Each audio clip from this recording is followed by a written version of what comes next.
कार्यक्रम के संयोजक भाई सतीश जी,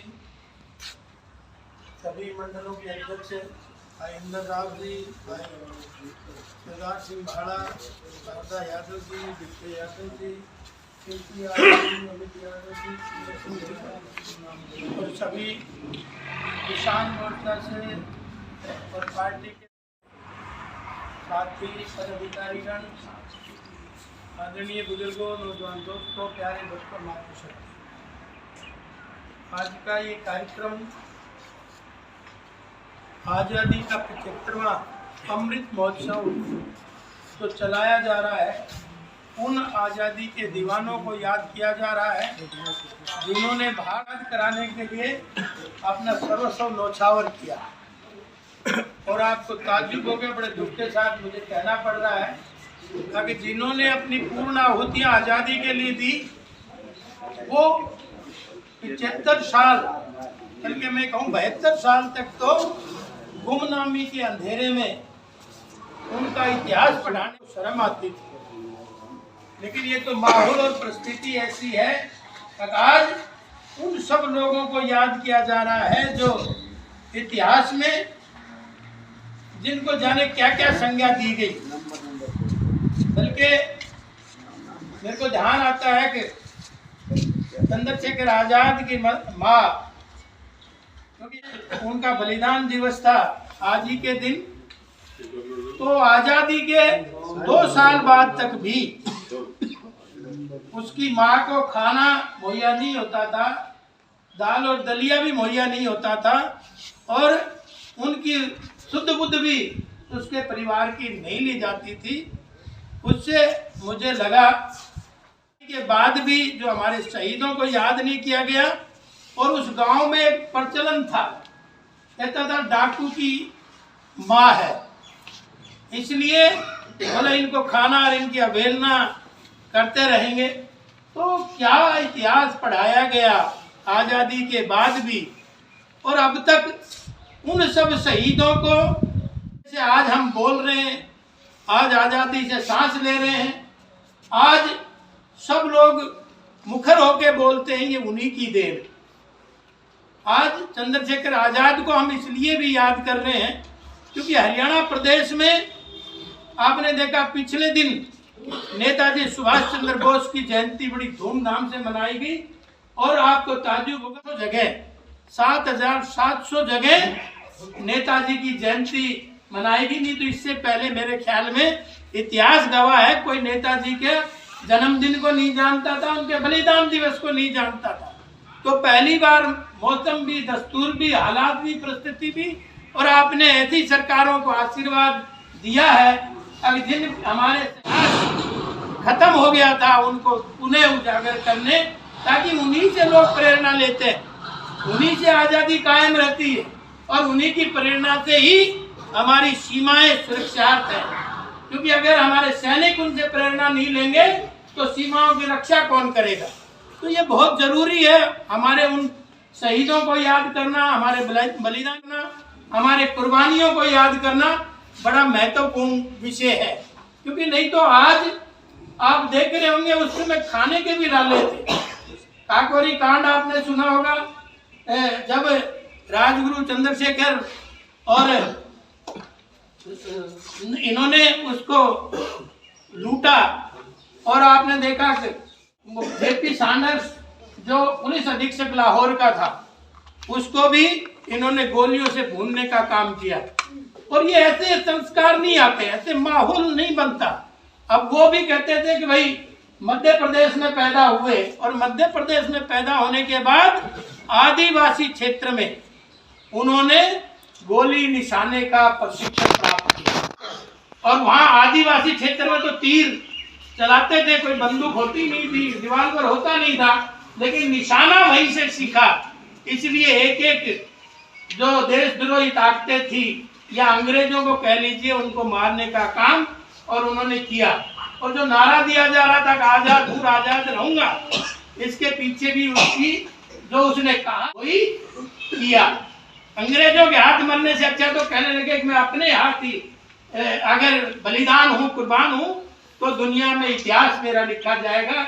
इसलिए कभी उनके यहाँ सरेंडर नहीं हुए, कभी वो पकड़े नहीं गए और आजादी की जंग में उन्होंने अपना सर्वस्व न्यौछावर, ऐसे राजगुरु सुखदेव, भगत सिंह, नेताजी सुभाष चंद्र बोस और नेता बोस की तो सेना में मेरे इलाके के बहुत सारे लोग थे और एक से एक लोग थे और कोई गांव ऐसा नहीं होगा, अगर कोई गांव बच भी गया तो दूसरे गांव में 2 मिलेंगे, 4 मिलेंगे।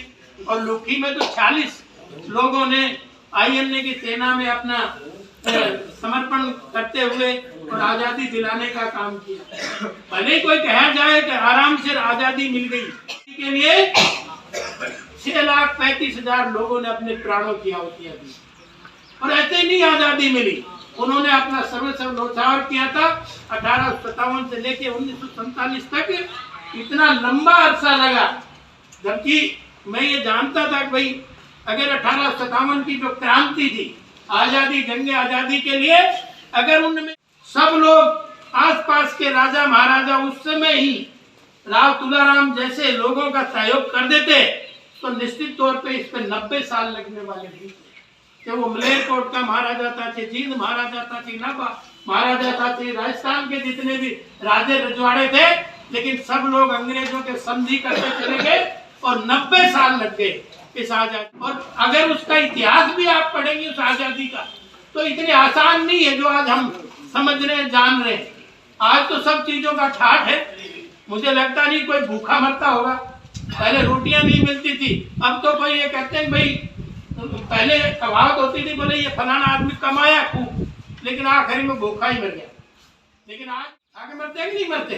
तो आज वो हालात और परिस्थिति हमारे सामने है और आज कितना परिवर्तन है। आज जो हम ठाट बाट से रह रहे हैं, ठाट बाट से बोल रहे हैं, ठाट बाट से जिन साधनों का उपयोग कर रहे हैं, क्या कभी देखा होगा, आपने सुना होगा, कभी आकलन किया होगा कि ऐसा भी दिन आएगा?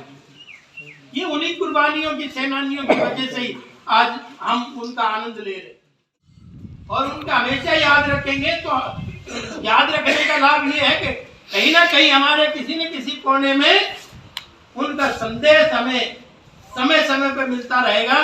तो निश्चित तौर पे आने वाली पीढ़ियां भी सुखद एहसास करेंगी कि हमने किन लोगों को बनाया, किन लोगों को चुना, जिनकी वजह से।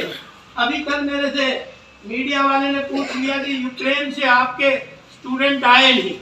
मैंने कहा अब वो सरकारें नहीं है, अब सरकारें बदल गई हैं। अब तो चाहे म्यांमार की लड़ाई हो, म्यांमार से जिंदा वापस लाने की हो, चाहे वो अमेरिका से जिंदा वापस लाने की हो, चाहे यूक्रेन से हमारे 2 कली जहाज आए और भाई अभिनंदन को तो हमने 72 घंटे में वापस लिया है। मैंने कहा वो सरकारें नहीं है।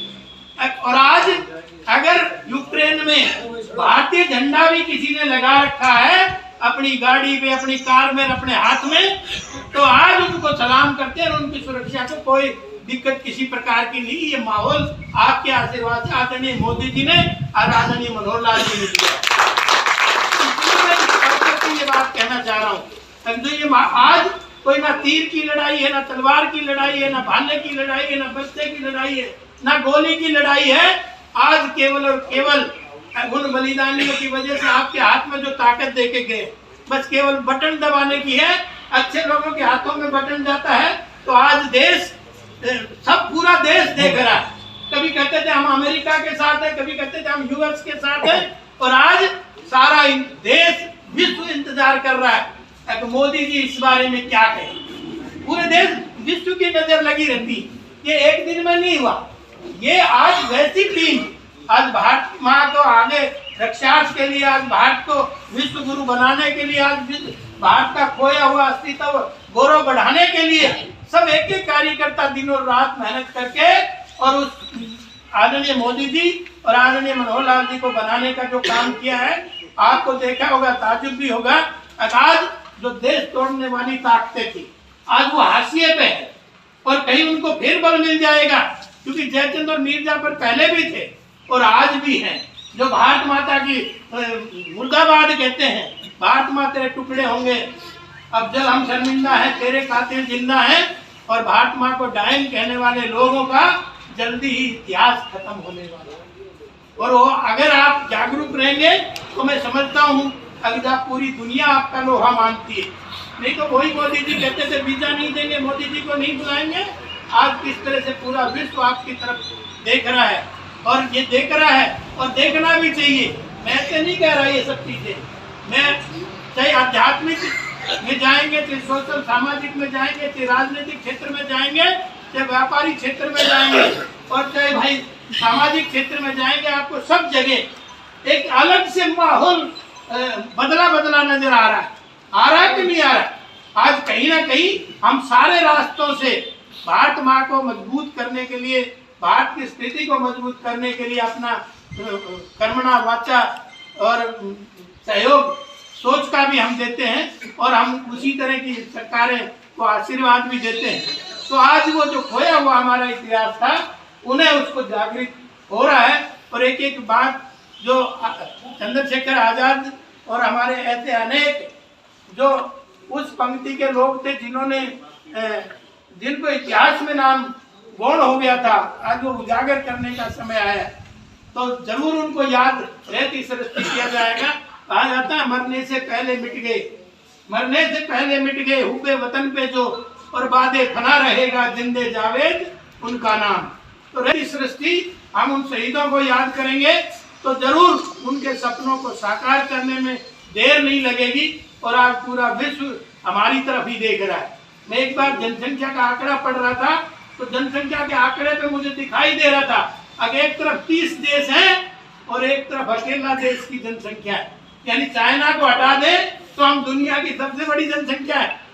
मतलब उन सब देश के अच्छे अच्छे लोग जब पूरे विश्व में फैले हुए हैं, तो मुझे लगता है कि वाकई में ही हम विश्व गुरु थे, और वो उस दिशाओं से अपना काम कर रहे हैं। और वो दिन दूर नहीं, जो नारा भी था विश्व गुरु और सोने की चिड़िया थी, वो भारतवर्ष आज भी है और आगे भी रहेगा, क्योंकि ऐसी परिस्थितियां हमें बताती है। जब मैं कह रहा था पहले पासपोर्ट बनते थे, बच्चों को वीजा बनता था, पासपोर्ट बनते थे, तो मैं देखता था 6-6 महीने साल भर लग जाती थी। आप तो उसके भोगी भी होंगे। लेकिन अब पिछले दिनों में कॉलेज के फंक्शन में गया, अपने ही कोसली के कॉलेज में, मैंने कहा भाई हमारा नारा है आदरणीय मोदी जी का, मनोहर लाल जी का, अब पासपोर्ट अब स्कूलों में ही, कॉलेजों में ही बनेंगे। तो आपने कितने कॉलेजों में पासपोर्ट बनाए? तो कहने लगे जी 350 लोगों के पासपोर्ट हमने कोसली के कॉलेज में बनाए। तो मुझे वो लगता है वो विजन मोदी जी का, क्योंकि उन्होंने पूरा विजन पूरी दुनिया, अमेरिका को भी दिखा दिया था, भारत की जनसंख्या अमेरिका के प्लेटफॉर्म पर इकट्ठा करके, ऑस्ट्रेलिया में भी दिखा दिया था अपनी जनसंख्या को इकट्ठा करके, उनकी उपलब्धियां बता के। तभी पूरी दुनिया को समझ में आया था बिना भारतवर्ष के पूरी दुनिया खाली। तो वो उस रास्ते से हम अलग रास्ते भी जा रहे हैं, वीजा भी बन रहा है, पासपोर्ट भी बन रहे हैं, और दूसरी अन्य चीजें भी, और हर फील्ड में आपको तरक्की नजर आएगी। जो कल तक कुछ चीजें गिरवे थी, आज वो धीरे धीरे छटने लगी। तो निरंतर आपका आशीर्वाद इसी तरह से बना रहेगा। ज्यादा लंबा चौड़ा मुझे भाषण इस विषय पे नहीं देना, क्योंकि आने की बात नहीं, तो सैनिक दर्द जानता है, सैनिक ने अपना पूरा जीवन लगाया है, तो वो इन सब दर्दों को जानता है। और आज आपकी सेना भी ताकतवर है, आपका देश भी ताकतवर है, और हमारे जिन शहीदों को हम याद कर रहे हैं, उनसे हमें निरंतर संस्कार मिल रहे हैं। उसी से देश आगे बढ़ेगा और उसी से हम विश्व गुरु कहलाएंगे। अब साथ साथ चलने का इरादा जब जमा हो जाएगा, साथ साथ चलने का इरादा जब जमा हो जाएगा, आदमी से आदमी का कारवा बन जाएगा। और तू किसी के पैर के नीचे रख थोड़ी सी जमीन, तू भी किसी के लिए आसमां बन जाएगा, तू भी किसी के लिए आसमां बन जाएगा।